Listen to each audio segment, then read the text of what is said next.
So I want to turn the page now to Caleb Williams, number 1 overall pick, from the number 2 to the number 1. Williams in a win for the Chicago Bears, although it was, a lot on the backs of his defense, which I want to get to in a second. 56 snaps here for Caleb Williams in his debut, 49.4 overall grade, 48.4 passing grade, 61.3 rushing grade. He was just 14 for 29 with 93 passing yards, 0 big-time throws, had 2 turnover-worthy plays. When I watched Caleb's performance, I also felt like he was a little locked into his first read when I was watching this game, and that makes a lot of sense thinking about his background, right? And I think that his whole style of play that we saw when it really started to break down, when it was really asking him to sort of, get outside of structure or deal with pressure or whatever, he just reverted right back to USC Caleb Williams, which isn't the worst thing in the world, right? He won a Heisman Trophy, but you can just see, one, you got to eliminate the sacks that lose you 20 yards, right? Like those cannot exist in your brain at all whatsoever. There were a couple of times where he was just really playing with fire. And I know people talk about, well, you don't want to coach out the playmaking from Caleb Williams. You don't, but like those plays, you have to completely eliminate, because the drives that you get in the NFL are more valuable than they are at the college level. And there were not only the way that he kind of operated the pocket, but there were also a couple of throws from Caleb Williams that I was like, that's a USC throw. That is I'm in Lincoln Riley's offense. I'm throwing the ball 50 times this game. If I sort of like nonchalantly kind of just like give my guy a chance and don't really look at another option, which might be able to gain me a couple of yards, it's not that big of a deal. Just take the deep shot. Where I felt like he could have actually looked underneath, not gone as vertical as he did. And to me, he's still got those USC tendencies to him. Something I would like for him to figure out, and I don't know if this is going to be a year one thing at this point because it's really hard to change these in season. This might be an off-season thing, but his gift of being able to deliver the ball in an incredible way, sort of off a regular platform, like the feet are all over the place and the throwing motion's not always exactly like ending where it did before. It's a little irregular. Like that stuff showed up in some true ball placement issues with Caleb Williams. And I think that we saw that as well. So it looked like USC Caleb Williams out there for the Chicago Bears in week 1. And those little things that we talked about that he needs to get better, well, hey, look, he still needs to get better. Now, I will say this.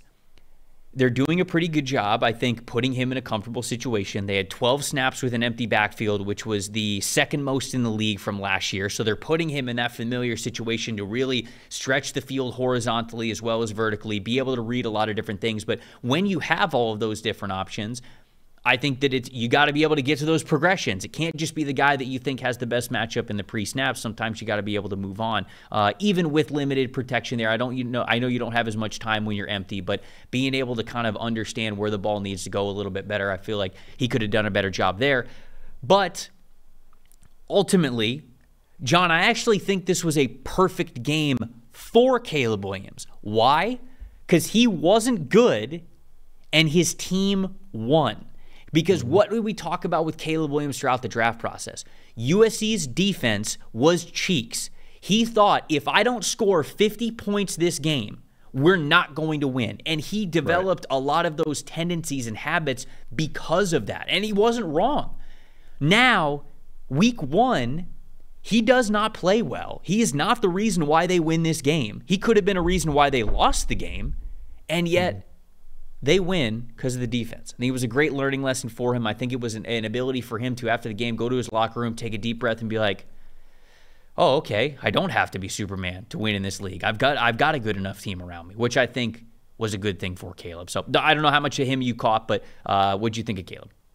I think the key for all these guys is going to be, and obviously we're talking about them today because it's week 1, rookie quarterbacks, how do they perform? It's a topic, like people want to hear about it. It's a big reason why we're covering them.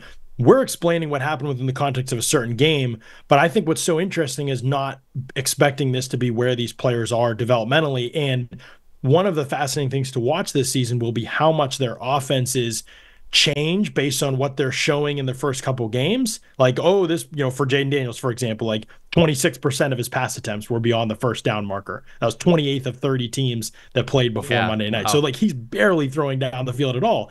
But how much of that like do you expect to continue with Jayden Daniels? Like, do you need to tailor to make him more comfortable on shorter stuff, or do you want to just continue to push him in a direction you think he'll be based on his college tape, which he put the ball down the field all the time? And I think it's similar with Caleb Williams, and we'll talk about Bo Nix today too. And a question with all these guys, Trevor, I think is going to be, what do they do well enough that you can build an offense around that skill set? And I don't think that's as easy with these three. And that, to me, Caleb Williams is as talented as anybody. But I think one of the struggles early on, and why I'm not surprised that it started slow, is what offense do you build around him that fits what he does best? Because we know he has all these gifts and these tools and abilities, and he can create something all the time. But what offense is structured best to be able to get to what he does best all the time? Like Shane Waldron's been a big play action guy. Is he going to continue to be that? I think there were 5 dropbacks play action for Williams in this game, if I remember correctly. I mean, so I think a lot of it is going to be figuring out what he's comfortable with. Can he turn his back to the defense yet and then turn around and make a read and trust what he sees and be able to deliver the ball with a good platform? Those things can help a young quarterback because they define the read and they define the pocket usually a lot of the time. However, some guys aren't comfortable turning their back to the field early on. So I think all of that is just going to be like interesting to see, like, does offenses change dramatically as players show different things? Do they overreact, or do they properly react, or do they say, you know what, no, we're going to stick with everything we've been doing. We're going to push and push and push to try and make them better in these ways. And at the end of the year, we'll evaluate, because there's no like clock on it for these teams. I know everybody wants to put the Bears in the playoffs, but there's no clock on it for the Bears. There's no clock on it for the Commanders. Like, these are teams that absolutely need to develop these guys slowly. And so to me, that's going to be the key storyline to watch with all these guys. I know we're talking about in week 1, but where do they end up, mid-season? And when we come back to this podcast and we're talking about these guys again, where are they at that point? And what is the system around them, and how has it changed and developed?